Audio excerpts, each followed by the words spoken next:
Cette anecdote s'est déroulée dans un petit village de Normandie. Comme le village en question est relativement proche des plages du débarquement, je l'appellerai, pour le reste de mon témoignage, Omaha. Je ne révélerai pas d'informations personnelles dans ce qui suivra. Non pas que j'encours quelconque risque à dévoiler ces informations, mais dans le doute, je préfère conserver l'anonymat des personnes dont je parle. Dans le village d'Omaha, dans le Calvados, il y avait un vieux monsieur qui était connu pour sa réussite. Il avait eu une jeunesse difficile.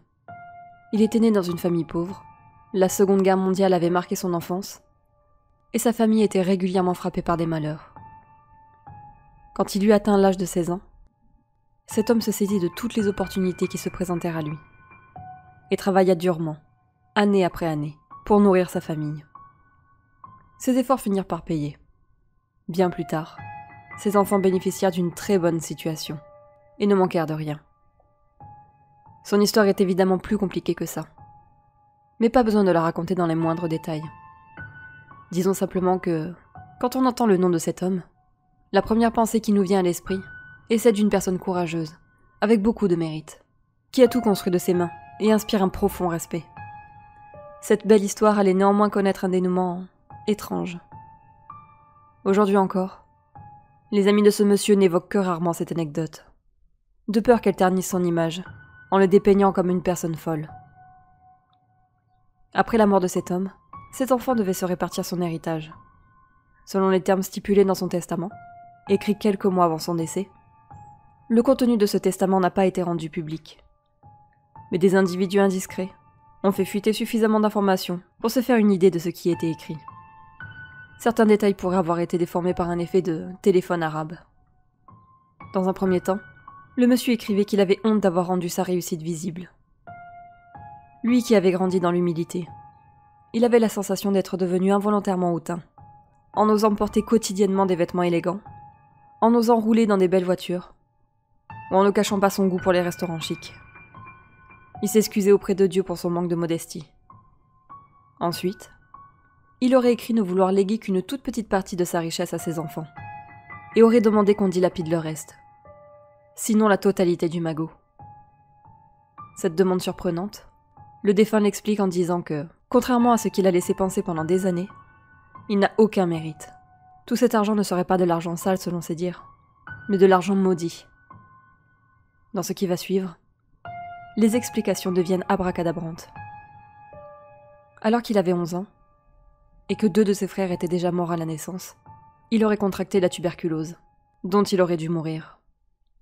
Son père, très pieux, s'apitoyait sur le sort de sa famille, en se demandant pourquoi Dieu avait choisi de les punir de la sorte, tandis que sa mère, rendue folle de ne pas avoir trouvé de réconfort en Jésus, se serait tournée vers Satan. L'homme rapporte que, à cette période, sa mère n'adressait ses prières qu'à Satan, et qu'elle avait scellé un pacte avec le diable pour que son fils survive à la maladie. Cela aurait débouché sur une guérison miraculeuse. Réalisant que le malin était d'une bien meilleure aide que le Christ, les parents de l'homme auraient sollicité le diable à plusieurs reprises, notamment pendant l'occupation. L'idée de faire un pacte avec le diable n'aurait pas été totalement secrète, puisque très vite, les parents auraient persuadé d'autres familles d'Omaha de quérir l'aide de Satan pour leurs problèmes. Au fond d'eux, ils avaient l'impression de libérer les gens de l'imposture de la chrétienté. Mais un pacte implique une relation donnant-donnant, et tous ne respectent pas leur part du contrat. L'homme aurait écrit que ses parents donnaient quelque chose en retour, bien qu'il ne précise pas la chose en question, tandis que les autres habitants d'Omaha, qui avaient scellé un pacte avec le diable, étaient beaucoup plus égoïstes. Alors, Satan se serait vengé en déclenchant un grand incendie, qui aurait goûté la vie à toutes les personnes n'ayant pas respecté l'accord. Ce grand incendie est réel. Je n'étais pas née, mais je sais qu'il a eu lieu. Tous les vieillards du village s'en souviennent très bien. C'est un événement qui est transmis de bouche à oreille depuis des décennies. Une vingtaine de personnes sont mortes dans les flammes. Et d'après le testament, les victimes de l'incendie sont bien des individus n'ayant pas respecté leur contrat. Tenté par ce qu'un pacte avec le diable peut apporter, l'homme, qui avait longuement regardé ses parents faire, aurait à son tour prié Satan quelques années plus tard, pour lui demander une vie pleine de réussite, et une chance perpétuelle dans les affaires. Et Satan se serait exécuté, en donnant à l'homme de nombreuses opportunités, dont il était toujours le premier à profiter. En échange, l'homme brûlait une partie de ses richesses. comme pour les offrir au diable, par le billet du feu. Ce serait très vite devenu une habitude. À chaque fois qu'il achetait de la nourriture, des vêtements, des jouets, il en prenait un tout petit peu plus, et allait brûler le surplus quelque part, dans la rase campagne, tout près d'Omaha. C'était sa façon de remercier son partenaire, et de remplir sa part du contrat. D'après ce que l'homme aurait écrit, il pensait parfois que tout ceci n'était qu'une coïncidence, et que sa réussite n'était en rien imputable à Satan. Il aurait essayé à plusieurs reprises de briser le pacte en n'offrant rien en retour, mais des malheurs inattendus lui tombaient dessus, lui faisant comprendre qu'il devait respecter le pacte coûte que coûte. Mais l'homme aurait progressivement réalisé que, ce faisant, il en devenait prisonnier.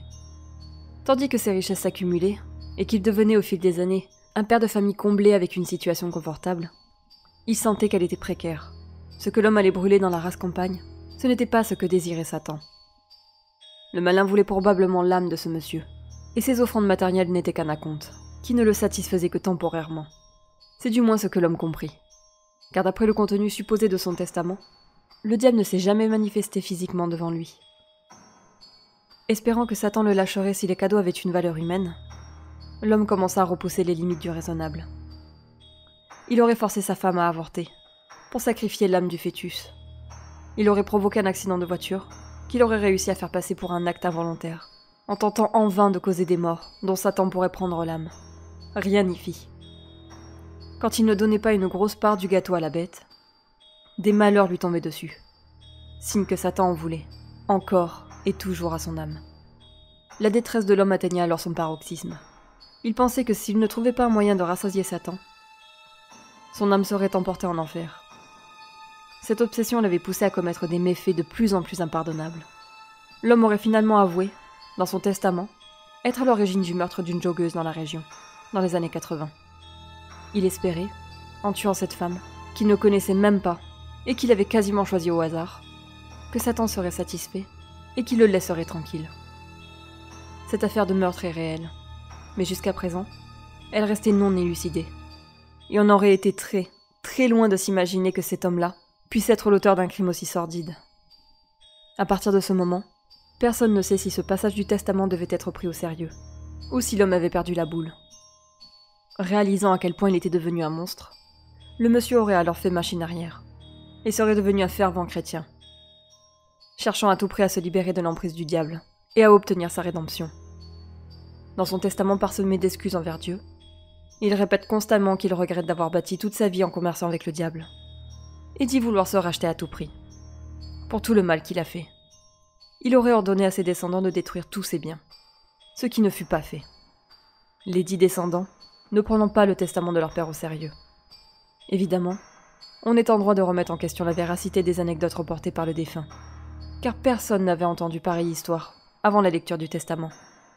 Les faits vérifiables auxquels le monsieur avait fait référence ont bien eu lieu, mais toute cette histoire autour de Satan paraît absurde, si bien qu'il n'est pas impossible que ce monsieur ait développé une forme de schizophrénie dans les dernières années de sa vie.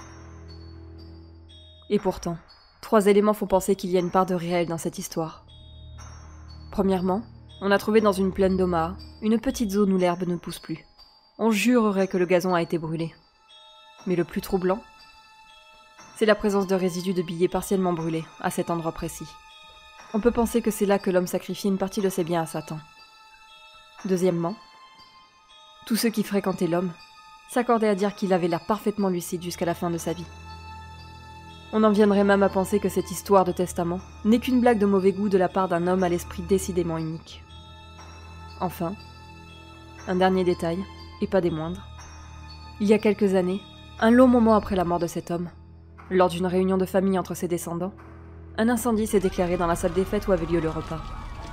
L'incendie a fait 4 morts, les 4 enfants du monsieur, les mêmes qui avaient refusé de se débarrasser des biens de leur père. Un peu comme si le diable était venu réclamer ses dettes. Il n'y a pas de morale à cette histoire, et je ne sais pas quoi en penser. Juste que ce petit testament, écrit par un homme quelque part dans un petit village normand, est peut-être une preuve qu'il ne faut pas badiner avec le diable.